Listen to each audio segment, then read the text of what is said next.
চিকেনের মধ্যে একটা গোটা ডিম ফাটিয়ে দিলাম, তারপরে নুন, রসুন বাটা, আদা বাটা, জিরে গুঁড়ো, গোলমরিচের গুঁড়ো আর এখানে চিকেন 65-এর মশলা ছিল দিয়েছি, আর এখানে কর্নফ্লাওয়ার একটু বেসন অ্যাড করেছি।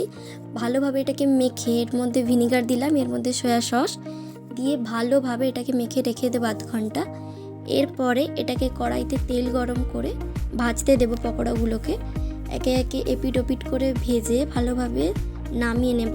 কড়াইয়ের মধ্যেই রসুন কুচি আর আদা কুচি দিয়ে ভালোভাবে একটু নেড়ে চেড়ে ডুমো ডুমো করে কেটে রাখা ক্যাপসিকাম আর পেঁয়াজ দিয়ে ভালোভাবে নেড়ে নেব। ভালোভাবে ভাজার জন্য নুন দেব, এরপরে সয়া সস আর টমেটো সস দিয়ে ভালোভাবে নেড়ে চেড়ে সামান্য জল দেব, তারপরে চিকেন পকোড়াগুলোর মধ্যে দিয়ে দেব।